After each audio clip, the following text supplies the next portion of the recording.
Hello everyone. Now let's see the second mechanism of regulation of kidney function. This is an important one and easy one. आपको ज्यादा घबराने की जरूरत नहीं, बहुत आसान ऐसा मैकेनिज्म है और बहुत simple. Okay, we have seen how osmoreceptors through hypothalamus they will help in regulation of kidney function, that is increase the volume of urine or decrease the volume of urine by secretion of ADH. Right ADH अगर ज्यादा हो गया secret तो urine पतला रहेगा कि concentrated, it will be concentrated urine due to reabsorption of water. और अगर एडीएच कम हो गया तो यूरिन डाइल्यूट होना शुरू हो जाएगा. ठीक है. Now the second mechanism is the renin angiotensin aldosterone mechanism. तीन हार्मोन्स यहाँ पे है, renin angiotensin aldosterone mechanism, also known as RAA mechanism या RAA system. Okay, renin angiotensin aldosterone mechanism. It is the regulation of kidney function by juxtaglomerular apparatus JGA. juxtaglomerular apparatus, that is your JGA. वो कैसे regulate करता kidney function को, we are studying that. Okay. अब सबसे पहले शुरुआत करने का, whenever there is reduced GFR और glomerular filtration rate is highly reduced, जब डिक्रीज हो जाता. Glomerular filtration rate is what? It is nothing but the rate at which filtrate is formed, blood is filtered. इसकी normal value कितनी रहती? 125 ml पर minute. GFR की value कितनी रहती? एक मिनट में 125 ml ब्लड फिल्टर मतलब फिल्ट्रेट तैयार हो जाता. Right. Each kidney receives 600 of blood every minute. Therefore of that 125 ml filtrate is form. लेकिन जब वे वैल्यू 125 ml से कम हो जाती, जैसे कि 100 ml के आसपास, 110 ml के आसपास या उससे भी कम 80 ml के आसपास आ जाती, सो यूरिन फॉर्मेशन भी कम होता. लेकिन यूरिन फॉर्मेशन कम होगा तो ऐसा मत समझो अच्छी बात है कम यूरिन आएगा, ऐसा मत सोचो. लेकिन उसके साथ ही साथ वेस्ट प्रोडक्ट का जितना एलिमिनेशन होना है वो वेस्ट उतने निकलेंगे नहीं. कचरा तुम्हारी बॉडी में ही रहना शुरू हो जाएगा और इससे कई सारी बीमारियां भी हो सकती और किडनी एक प्रकार से किडनी डिसफंक्शन का सिम्टम बन जाए. तो इसके लिए जितना एक फिक्स वैल्यू है जीएफआर की, एटलीस्ट उसके लेवल में तुम्हारा जीएफआर बनना चाहिए. तो जब भी तुम्हारा जीएफआर कम हो जाता, सो जीएफआर कम होने की सबसे पहले इंफॉर्मेशन बचाती तुम्हारे जक्स्टाग्लोमेरुलर apparatus के सेल्स को. जक्स्टाग्लोमेरुलर सेल्स, जक्स्टाग्लोमेरुलर सेल्स क्या रहता है? Juxtaglomerular apparatus, your DCT cells of DCT, they are thick and densely packed, they form macula densa. Okay, and the DCT is covered, it is all from all sides, it is covered by the network of capillaries. They are arising from your efferent arteriole, so they are closely present to each other. So they have the smooth muscle cells of this wall of capillaries, wall of efferent arteriole. They become juxtaglomerular cells and they secrete renin. They secrete renin, एक enzyme अपना hormone secrete करेगा. मैंने आपको अलग से lecture लिया था peritubular capillary network और जक्स्टाग्लोमेरुलर apparatus का, एक बार रिवाइज कर लो क्या है. सो जैसे ही तुम्हारा juxtaglomerular filtration rate कम हो जाता, so juxtaglomerular cells, the cells of your smooth muscle cells of efferent arteriole as well as the cells of your DCT, cells of DCT, they get activated and they secrete one hormone known as renin. They secrete one hormone known as renin. थोड़ा सा ऐसा लिखता मैं उसको. जैसे आपका GFR कम हो जाता, so JGA cells, juxtaglomerular apparatus cells get activated, are activated and they secrete a hormone known as renin, renin hormone. It secretes a hormone known as renin. Renin is secreted in kidneys, it comes out in blood. Okay, it comes out in blood and in blood it converts angiotensinogen of blood into angiotensinogen of blood into angiotensin 1. ये एक hormone रहता. Okay, angiotensin is also one hormone. Angiotensinogen is it's inactive form, inactive hormone and it is active form, it is present in blood. Okay, but अब ये क्या है देखो, rennin secret हो गया, रेनिन ब्लड में चले जाता और ब्लड में कौन सा हार्मोन है? एंजियोटेंसिनोजेन. जिसके भी वर्ड के एंड में जेन वर्ड आया, जेन एंडिंग में, तो समझना वो इनएक्टिव फॉर्म है. वो जेन निकाल दिए तो उसका एक्टिव फॉर्म तैयार हो जाता. जैसे कि पेप्सिनोजेन उससे पेप्सिन, ट्रिप्सिनोजेन उससे ट्रिप्सिन, फाइब्रिनोजेन उसका एक्टिव फॉर्म फाइब्रिन. ठीक है। सो इस तरीके से ये एक इनएक्टिव एंजाइम है जो ब्लड में प्रेजेंट रहता, एंड ब्लड में भी आता कहां से? So the liver cells secrete this angiotensinogen, hepatic cells और लीवर सेल्स, hepatic मतलब liver cells, so they secrete angiotensinogen. It is inactive enzyme and it gets converted into angiotensin 1 in presence of renin, okay. This angiotensin 1 आगे की reaction देखो क्या है, angiotensin 1 is converted into angiotensin 2, angiotensin 1 is converted into angiotensin 2 in presence of angiotensinogen,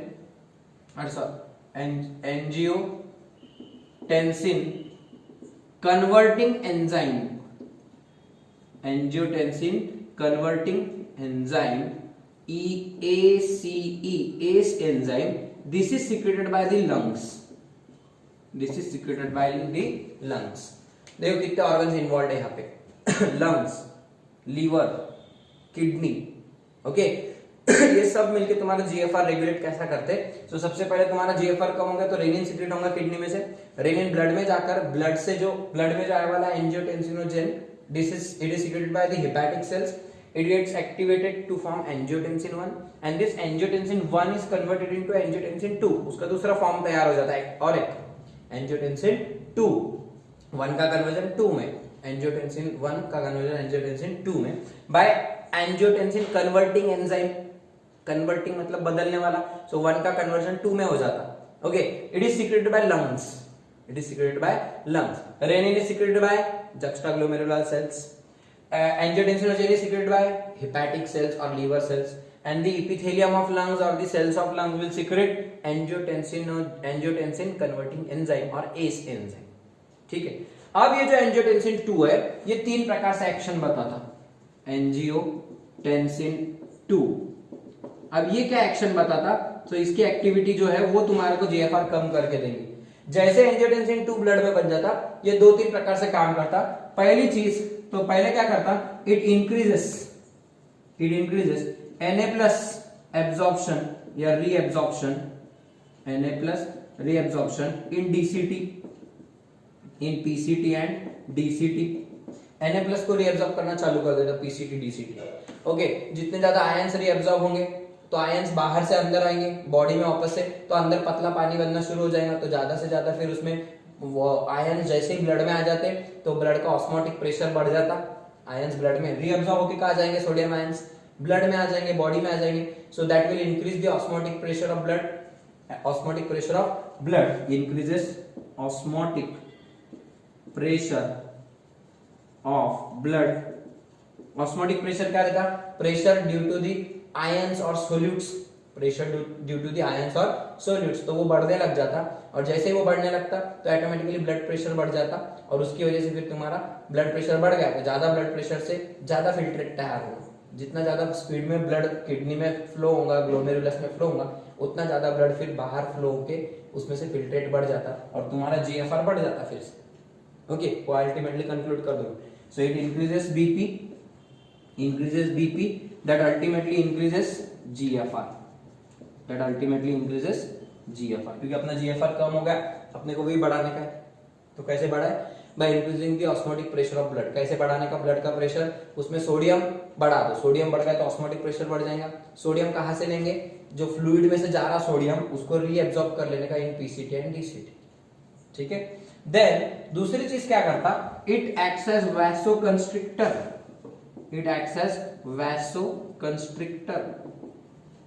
What is vasoconstrictor? Vaso मतलब blood vessels और constrict मतलब उसको contract करना, तो जब ब्लड वेसल्स कॉन्ट्रैक्ट होंगे तो उनके अंदर से जो फ्लूइड बह रहा मतलब ब्लड बह रहा, सो ब्लड की स्पीड भी बढ़ जाएगी, मतलब ब्लड प्रेशर बढ़ जाएगा, और ब्लड का प्रेशर बढ़ गया तो ग्लोमेरुलस में आने वाला ब्लड बढ़ जाएगा, इससे ग्लोमेरुलस में फिल्ट्रेशन ज्यादा होगा, और ऑटोमेटिकली यही चीज ब्लड प्रेशर बढ़ने के बाद क्या बढ़ जाता, जीएफआर भी बढ़ जाएगा और यूरिन ज्यादा बनने लगे। सो जैसे ही तुम्हारा वैसोकंस्ट्रिक्शन होगा, that is what, contraction of blood vessels, and that will lead to increase in BP, and increase in BP will lead to increase in GFR, increased GFR, ठीक है।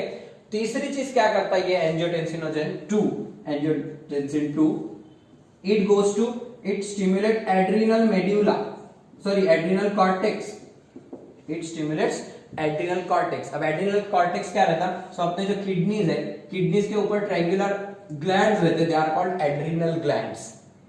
किडनी मतलब रीनल, रीनल के एडजेसेंट मतलब ऊपर, adrenal, add मतलब ऊपर, renal मतलब kidney के ऊपर। सो किडनी के ऊपर एक ट्रायंगुलर ग्लैंड रहती, जिसके बारे में अपने को 22nd चैप्टर में देखने का रहेगा बाद में। सो ये जो ग्लैंड है, this is adrenal gland, it has two parts, outer part known as adrenal cortex and inner part known as adrenal medulla, just like your kidney, outer part cortex, inner part medulla।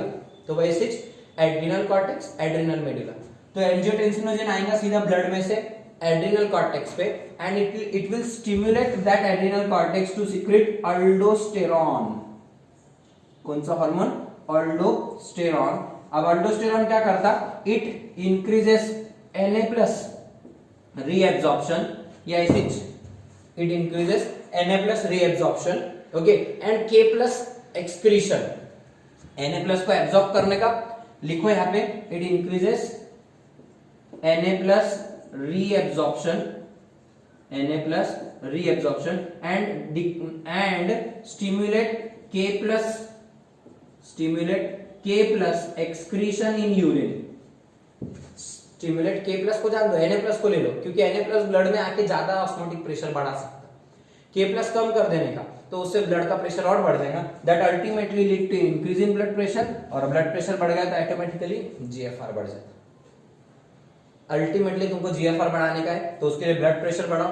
Blood pressure बढ़ाने के लिए तुमको एक ही बंदा लगेगा, angiotensin 2। अब इसका नाम देखो, एंजियोस मतलब ब्लड वेसल्स, एंजियोस मतलब ब्लड वेसल्स। एंजियोग्राफी, एंजियोप्लास्टी सुने होंगे तुमने, हार्ट से रिलेटेड ऑपरेशन रहता। सो एंजियोग्राफी, एंजियोप्लास्टी में क्या करते हैं, एक ब्लड वेसल जो हार्ट को ब्लड सप्लाई नहीं करती, तो उसका बाईपास सर्जरी करते हैं, उसको एंजियोप्लास्टी बोलते हैं।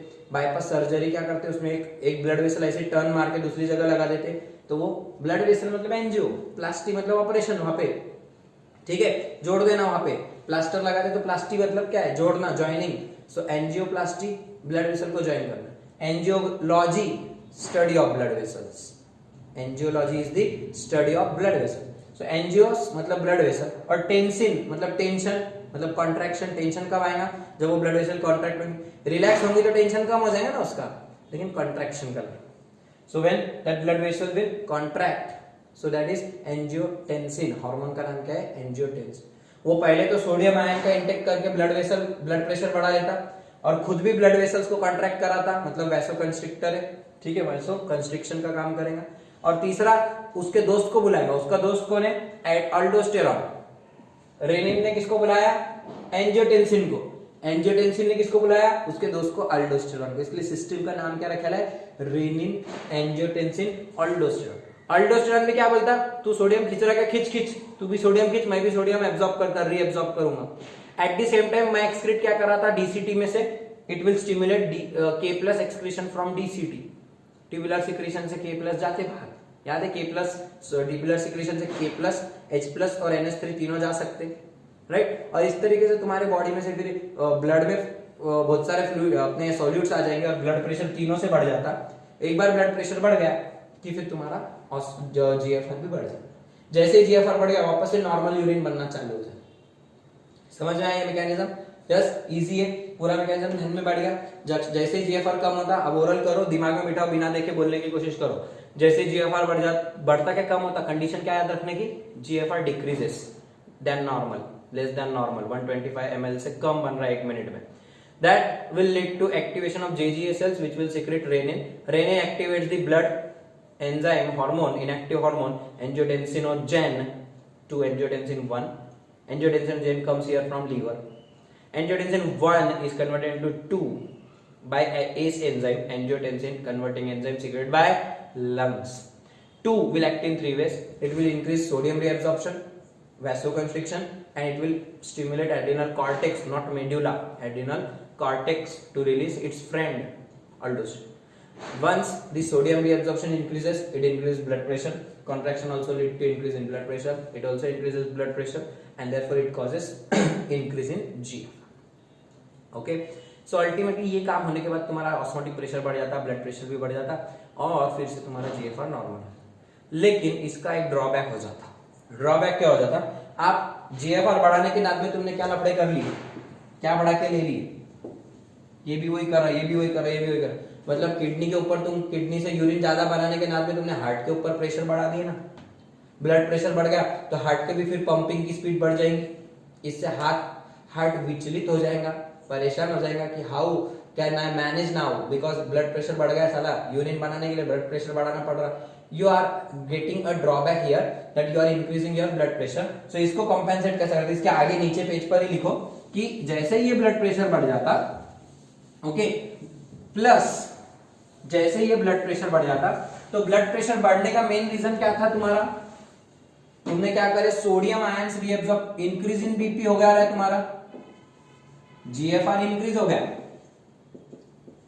टू नॉर्मल, जीएफआर इंक्रीज होकर नॉर्मल हो गया, but it has also increase blood pressure by, कैसे बढ़ा है blood pressure, due to reabsorption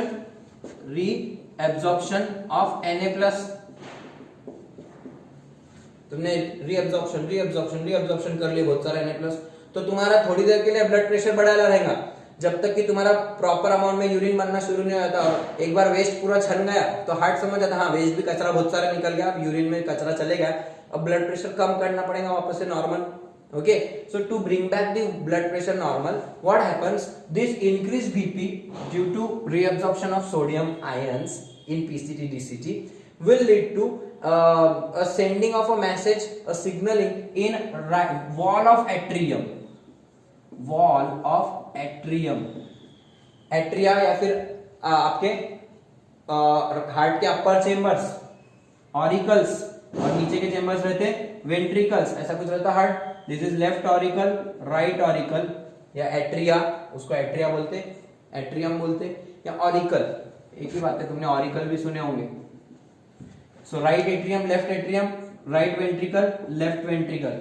so ventricles कुछ नहीं करते, wall of atria, wall, this is the wall, so that wall of atria it will secrete ANF, कौन सा hormone, ANF, that is atrial natriuretic factor, atrial natriuretic factor, ANF का full form. ADH का full form anti diuretic hormone, because it prevents diuresis. What is diuresis, excess formation of urine, right, तो वो ज्यादा urine बनने नहीं देता, इसके लिए एंटी डायूरेटिक हार्मोन। ये हार्मोन क्या है, एट्रियल नाट्रियूरेटिक फैक्टर। कौन सा फैक्टर, नाट्रियूरेटिक। अब इसमें एक शब्द आया, एट्रियल मतलब उसको सीक्रेट कौन कर रहा, वॉल ऑफ एट्रियम, लेकिन वो किस काम में आ रहा, नाट्रियूरेसिस, एक नवी चीज। व्हाट इज नाट्रियूरेसिस, यूरेसिस मतलब यूरिन में जाना कोई भी चीज ने, कौन सी चीज ने, नाट्री मतलब नाइट्रोजन, नाट्री मतलब sodium. So what happens, this hormone it stimulates excretion of Na+ ions in urine। Urine में से जान दो, क्योंकि ब्लड में ज्यादा होगा, साले ने ब्लड प्रेशर बढ़ा के दे दिया मेरा, तो ब्लड प्रेशर कम करने के लिए जान दो यूरिन में, वापस ब्लड जाएगा किडनी में, तो अब सोडियम आयंस को लो मत, हका लो सालों को, ब्लड में से निकालो बाहर, तो उनका एक्सक्रीशन होगा। थोड़ी देर पहले उनको जरूरत थी तो उनको रीअब्सॉर्ब कर लिए, अब काम खत्म हो गया, मतलब भी बन जाने का, हका लो। Excretion of Na+ ions in urine, that is known as, this process is known as natriuresis। excretion of excess of sodium ions, excretion of excess of sodium ions from blood into urine is known as natriuresis। मतलब ये hormone क्या promote करेगा, it will promote or stimulate natriuresis, hence it is known as atrial natriuresis factor। Atrium का ऐसा hormone जो sodium ion के excretion को promote करेगा, ANF। ओके, इससे क्या होगा, जैसे थोड़े से ब्लड में से सोडियम आयंस कम होंगे, what will happen due to this, therefore osmotic pressure of blood will, osmotic pressure of blood increase के decreases, that decreases BP to normal, एकदम बहुत कम नहीं हो जाता, that decreases BP to normal. जो स्लाइटली आपकी बीपी हाई हो गई थी, बढ़ गई थी, वो बीपी थोड़ी सी कम हो जाएंगे और नॉर्मल 120/80 की वैल्यू में आ जाएगी। मतलब इस तरीके से तुम हार्ट को भी काम पे लगा दे रहे, किडनी को काम पे लगाने के लिए लंग्स और लीवर मिल गए, तो हार्ट ने बोला मेरे को खराब कर दिया तुमने, मेरा देख लेता भैया, मैं मेरा हार्मोन भेजता, किडनी को दो बातें सुनाएगा, चल सोडियम बाहर निकाल, मेरा ब्लड प्रेशर नॉर्मल करके दे, और ब्लड प्रेशर नॉर्मल होगा। Okay, plus at the same time this ANF also causes vasodilatation या डायलेटेशन, क्योंकि देखो ब्लड प्रेशर बढ़ाने के लिए वैसो कंस्ट्रिक्शन करे थे अपन ने अभी, अब वैसो डायलेटेशन करने का, डायलेशन करने का। एक बार ब्लड वेसल डायलेट होंगे तो उसके अंदर से बहने वाले, फ्लो होने वाले ब्लड की स्पीड भी कम हो जाएगी, therefore this decreases BP, relaxation of blood vessels. What is vasodilation? Relaxation of blood vessels, and that leads to decrease in blood pressure to normal. मतलब तुमने जो कामों से ब्लड प्रेशर बढ़ाए वो कामों के अपोजिट काम करो। तो वहां Na+ रीअब्सॉर्ब करके ब्लड प्रेशर बढ़ाए, अल्डोस्टेरॉन ने, एंजियोटेंसिन 2 ने, अब ब्लड प्रेशर कम करने के लिए Na2 को एक्सेलरेट करो, वहां वैसो कंस्ट्रिक्शन करे, यहाँ वैसो डायलेटेशन करो। तो इस हिसाब से अगर आप देखेंगे तो ये दोनों अपोजिट हार्मोन है, कौन कौन, आपका ANF और अल्डोस्टेरॉन या एंजियोटेंसिनोजेन या angiotensin. So these are opposite hormones, they are called antagonistic hormones. So ANF is antagonistic, anta मतलब opposite, antonyms, synonyms, right? So opposite काम करने वाले, एक तरफ ये दोनों ब्लड प्रेशर बढ़ा रहे तो ये ब्लड प्रेशर कम कर रहा, ये वैसो कंस्ट्रिक्शन कर रहे, ये वैसो डायलेटेशन कर रहा, ये सोडियम आयंस का रीएब्जॉर्प्शन बढ़ा रहे, ये सोडियम आयंस का एक्सक्रीशन कर रहा, रीएब्जॉर्प्शन कम कर रहा। So how the two are antagonistic? Because it works in 3 different ways as opposite to the 3 ways done by these two.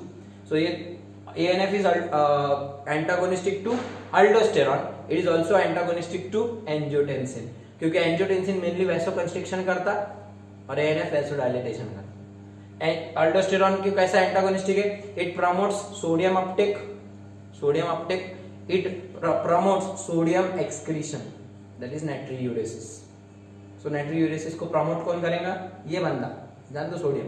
Natriuresis, release of sodium ions through urine, excretion of excess of sodium ions through urine.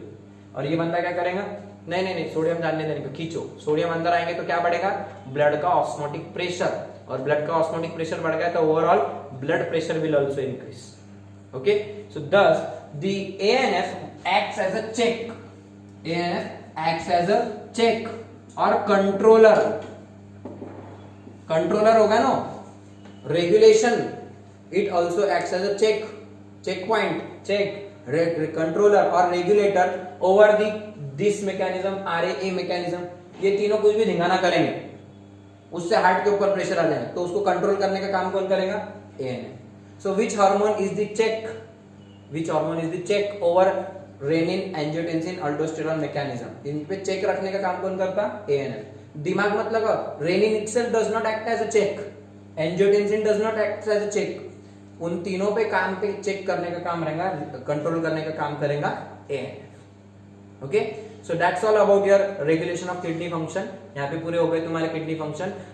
Role of other organs पूरा एक बार revise कर लो ये सब चीजें अपन। Role of other organs like your skin, lungs, okay, and various glands on your skin, how do they act as excretory organ, उसमें function of kidney भी देख लेंगे अपन।